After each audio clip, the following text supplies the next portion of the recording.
The story begins with a very peculiar situation. Recently, a girl has realized that her older brother, Yu Kongming, is quite strange. Yu Kongming is the center of a four-person team. First and foremost, his luck in love is excessive, and they have another teammate who is equally handsome, yet girls only seem to want Yu Kongming. Additionally, Yu Kongming has a tendency to break into people's houses and rummage through their belongings, which no one ever seems to object to. There are even times when she can see the sentences come from his body. She has come to the conclusion that this world is most likely a world within a game. Based on her experience reading stories, the game's character allotment should be as follows: the main character, the female lead, the second female lead, and the second male lead. But how does she know she is the second female lead? If one examines the situation, it becomes obvious. Lin inquires why Yu Kongming doesn't listen to what people say. He angrily responds, questioning what choice they have in that situation. Such fights are common occurrences. Jochinka ponders if there is any way to make them happy. A notification appears. Slap Ling Yao in her face. She is shocked and questions if this is part of the game script. How did she not notice this before? She wonders if she was always such a confrontational person in the script. Despite this, she decides to pretend that she didn't see it. Suddenly, a notification informs her that she has made a forbidden action, which causes her to feel a chill from her feet to her spine. Her instincts tell her that violating the script requirements will have grave repercussions. She becomes uncomfortable and irritated, calling out to Lin and slapping her in the face, leaving a bruise. She apologizes for her actions, but unfortunately, the system orders her to shout and exclaim that she disagrees with how Lin is treating her older brother. The second female lead's mission is to create problems that bring together the main characters. Although she doesn't agree with this, she never violated the script. Yu Kongming apologizes for Joquicky's slap, stating that Jochinka can be very unruly. Jochinka never wanted to change anything. She has the world's best brother and the best friends, which is already enough. She deeply believes that this world is like the stories she has read, and she just needs to follow the script to enjoy the perfect conclusion. A few days later, Yu Kongming inquires if they have seen his book, which is red-bound and flashy. He has been searching for it since yesterday. The blonde-haired girl states that she doesn't know, although she has been very curious about that book for a while. Inside the red-bound book, there are no words, but Yu Kongming often takes it out to read and then write in it. Jochinka wonders what kind of book it could be that makes the main character so interested. Yu Kongming begins to sweat nervously and averts his gaze, telling them to forget it if he lost it, as it wasn't an important item. Lin whispers to Jochinka, questioning if it is that type of book, which makes Yu Kongming upset. He questions if the girl has no shame and if she is a child. Suddenly, the protagonist realizes that the book is in her room. It might have ended up there when she wasn't carefully organizing things. She thinks about telling her brother right away but recalls what Lin had said. She decides to wait before informing him. Holding the book in her hand, she feels extremely nervous but reassures herself that it is just a book and there is no need to be anxious. She opens the book and sees a variety of information. Turns out to be a game manual detailing everything about this world. It is incredible that such a book actually exists. It must be very easy to be the main character. Suddenly, she notices a page about her own information. Jochinka, race, human, support healer type. The heart of Jochinka is one of the 4 divine items, the Crimson Soul Flower. There seems to be nothing special here. She already knows all of this. Then she notices that the book states that if a player chooses to head towards the pool of immortality, it will trigger Jochinka to enter the sacrifice storyline. They are already heading towards the pool of immortality. She is petrified as she realizes what the sacrificial ceremony means. She remembers everything now. The pool of immortality, her childhood dreams of visiting it, and the enemies who had prepared an ambush. During the fight, they secretly poisoned Yu Kongming with mandala poison. This brings the blonde-haired girl to her knees. How could it be mandala poison? In less than half an hour, Yu Kongming will be deceased. What hope is there? Suddenly, the protagonist considers whether the main character can die from poison. If this is the case, this type of situation should be different. She announces that she knows a way to cure the mandala poison. When she declares this, Lin states that if she knew the way, she should have said so sooner, as she made everyone worry for nothing. The second male lead then reveals that it involves the Crimson Soul Flower sacrifice ceremony. Lin's eyes widen as she becomes pale. The protagonist approaches Yukong Ming, noting that he is already awake and must have heard everything they said. He comments on the fact that he can't hide anything from her, but she responds that they grew up together, so it is only natural for her to help him. They grew up together and became brother and sister, so how could he let her sacrifice herself to use the crimson flower in her heart? How could he watch her die helplessly? Meanwhile, the blonde-haired girl cries as she realizes that they can only save him if Jochinka sacrifices herself. She asks Lu if there is any other way, but receives no response other than that it is her choice. The protagonist questions whether her brother remembers when they were little and used to play in places like this. He had said he was her brother and would protect her for the rest of his life. At that time, she was truly happy. Yukong Ming had always treated her better than anyone else. However, these dialogues don't seem right. What should follow is her realization that if she lost her older brother, there would be no point in living. With tears in her eyes, she would summon the flower and tell him not to forget her. But suddenly, she remembers something. Despite his indifference, he doesn't remember how many times he has been through the sacrificial ceremony. He never cared from the start. Suddenly, he coughs and states that she is the most important person to him. But what he actually means is that if she can just die already, he would be pleased. The protagonist hugs him, exclaiming that if she lost her older brother, there would be no point in living. He smirks, thinking that this is the line he has been waiting for. With this line, she suddenly comments that he really thought it would go the same as last time, and she pierces him with a sword. Blood sprays from his body as he falls to the ground dead, and her white dress turns red like a rose. With his less breathe, he questions why, and she tells him that he is too careless. If he must blame someone, he should blame himself for losing the book. That is how she remembered everything. The pool of immortality, the ambush, the mandala poison, and the crimson soul flower in the sacrificial ceremony. As she recalled all of this, her head felt as if it were ripping apart. All her past memories flooded in. But the only thing she didn't remember was how many cycles she had gone through and how many times she had died to save her older brother. All her deaths were merely because he needed materials to forge his weapons. From the beginning, she had been only a tool for the main character to finish the game. Everyone was just a tool to him. She had wanted to see how fake he could really be, and she never imagined such an amusing performance. Thanks to him, her mood has improved. Suddenly, Lin calls her name, but it is more of a whisper as she sees the protagonist standing over her brother with a sword painted red. The protagonist notices that the girl seems to have been crying. She apologizes for worrying them, which frightens them. She declares that there is nothing to worry about.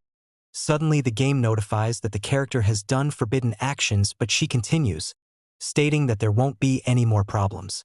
As she moves forward, the game seems to glitch. A notification appears, stating that Yukong Ming has been destroyed by Jochinka, level unknown. The game is autosaving, and the player is advised not to shut down. In the next scene, her brother appears, telling her not to be scared, as he is here to save her. Back then, she truly believed that as long as her brother was present, everything would be fine. Currently, the system is providing all sorts of notifications. She exclaimed that the sound was too loud, and that the moment her former brother began to disappear. Ling was shocked and questioned if Yukong Ming really died. While Lu wonders what was going on, as far as he remembered, our protagonist could only heal. She couldn't possibly have the power to attack someone. How could she have done it? Suddenly, she declared that she took his life because she didn't want to save him again. Since the main character was going to die anyway, it would be more satisfying to end his life with her own loving hand. Her former friends backed off and declared. Ling shouted that she was not the Jochinka they knew. She took out a weapon and Lu took out his fan. She commented that our protagonist was a devil. The scene shifted to a place where someone exclaimed that the demon race was exterminated. They were very sure of this, as the Xian sect had sent people to personally confirm it. Rumors about that woman were most likely true as well. Someone commented that the demon extermination happened right after he finished training in seclusion. It was really a blessing. The question was, which family did it? Could it be the boy Yu Kongming who became renowned some years ago? Could only be him who could have done something like this. Suddenly, someone declared that Yu Kongming, who was being referred to, lost his life 3 years ago. As far as the examination of the human race was concerned, there was a rumor some time ago that the woman was headed toward the demon race's territory. The guy questioned if they were joking. How could Yu Kongming warrior be killed? This angered the soldier, and he wondered where this idiot came from. Suddenly, a woman dressed in black entered and requested a waiter. She would like a bottle of sake. The waiter directed her to her seat, but a man glanced at her. She commented that the table over there was crowded. The waiter apologized, saying that the table over there was a little broken, so he requested that she please sit over here instead. The white-haired guy questioned why everyone had gone so quiet all of a sudden. He still wanted to hear more about Yu Kongming. The guy continued stating that Yu Kongming was killed by his adopted sister. Qingke had feelings for her adopted brother, whom she grew up with. However, he had fallen for the kind and smartling love, turned to hate eventually when that jealousy consumed the woman. She took advantage of him when he had his guard down, taking his life. He might have saved so many lives. He was a hero and everyone admired him. Yet how could that happen? Suddenly, the woman dressed in black declared that she didn't take his life because of that. She introduced herself as his adopted sister and said that it was for some reason that no matter how she explained, they could never understand. The men started questioning if she was that woman. Suddenly, one of the men activated the demon confinement array, and she was struck repeatedly by magical spikes.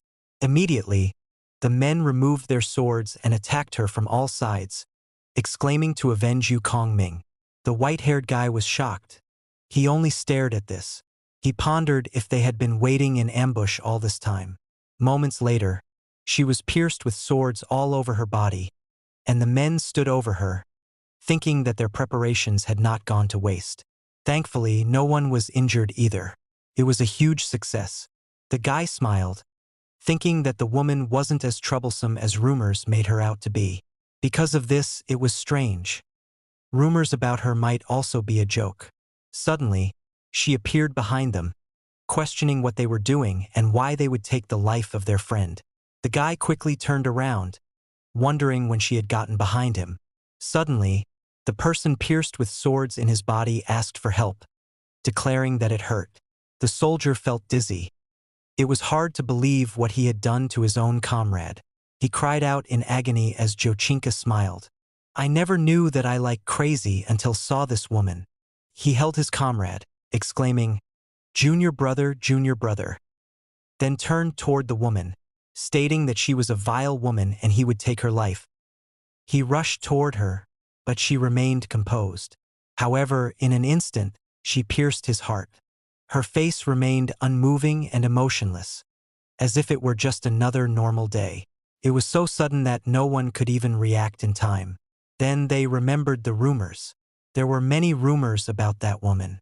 Some said that she had several muddy black claws to strangle her enemies. Some also said that she stole a heavenly book, which contained answers to everything from the past to the present. Others said she was a terminator of both gods and demons, a one-woman army. Because it was so ridiculous, everyone thought the story was an exaggeration. But the people here were starting to realize these rumors might just be true. She poured herself some sake.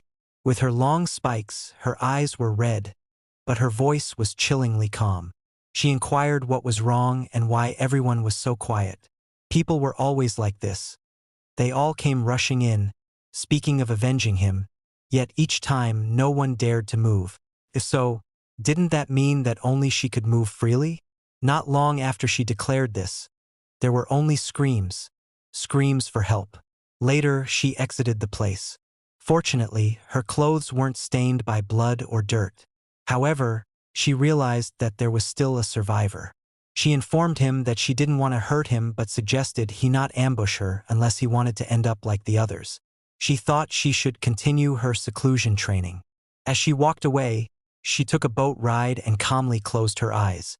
She realized that, as expected, since he was the main character of the game, this world revolved around him. No matter where she went, there would be people who wished he were still alive. But she wouldn't regret what she had done. She had finally achieved a different ending after going through so much. She wouldn't die by his hands again. Speaking of which, it was her first time going this far. Suddenly, she felt a strange sensation in her heart, almost as if her heart stopped for a moment. She remembered when she had faced her former friends. She had told them that this world was just a game, that they were all being used by the main character. But they told her she was spouting nonsense. She also remembered when she was being hunted because she had taken her brother's life. She cried, wondering if there was anyone who would hear her words. Why did no one understand her? They only saw her as the demoness Jochinka. They wanted her to die. She wondered if she was dying after fighting so hard to survive. Was this it? Suddenly, she opened her eyes and saw she was younger than before. She pinched her face and looked at her hands. She quickly realized that this was the beginning of the game. The Sien Mountain servants discussed the Zhou family's daughter recently joining their sect. They had met her the last time they went down the mountain, and they said the Zhou family had sent her over alone to the Sien Tian sect. They remembered her as a very gentle child, who always hid behind the adults, too scared to make even eye contact. Also, the new disciples liked bullying the new recruits brutally, declaring that they were just playing with them and that they were very annoying. They thought she wouldn't be able to avoid being bullied. It was such a shame. However, she was definitely not getting bullied. She was beating them like a punching bag. Suddenly, a green-haired girl begged them to save her, saying she was about to beat her brother to death. She inquired what there was to save. These guys couldn't be saved anymore. Every time the beginning started with them bullying people, she then punched him viciously, and the girl screamed. She then smiled, declaring that she was just playing with her senior disciples. They exclaimed that it was fine, and they just shouldn't do it again. They decided to ignore this and get out of there as soon as possible. However, the protagonist appeared behind her, and in a creepy voice, exclaimed, "Miss Senior Sister?" This caused her to jump back, questioning what she was doing. The protagonist held out her hand and asked if she could borrow some paper and ink, as she wanted to write something down. First of all, she can confirm that in her previous life, after she had died, she returned to the start of the game again. This means the Zhou family hasn't fallen into ruins, and she was sent to the young things said when Yukong Ming had yet to join. But how exactly did she die? She's positive that no one named Leslie or Tracy took her life. It seems she felt an agonizing pain in her heart and then lost consciousness. She wonders if it's because of her heart. Yukong Ming's heart and hers are actually halves of the Crimson Soul Flower. The Crimson Soul Flower is a divine artifact. Long ago, it was split in half and its powers were greatly reduced. When she gave up her half as a sacrifice, Yukong Ming not only survived but also gained tremendous power. She finds the 9, but aside from that, there are other things that make no sense. Suddenly, she realizes that the remaining half of the flower has limited power. She was only able to survive that long because she was living off its power. Back then, she had used her half of the Crimson Soul Flower. As a result, when she took Yukong Ming's life in the past, she should have taken his half too. This means that if she doesn't want to die again, she needs to do everything exactly as before. Pretending to be Zhou Qingqi as she was before, meeting Yukong Ming again, becoming siblings, going down the mountain, meeting their friends, and then, after the sacrificial ceremony, taking his life and extracting his heart. But since she has a chance to start again, does she really have to focus on all that? She could actually live a different life from before. She can make different choices. Yes, that's what she will do. She will take Yukong Ming's life right now.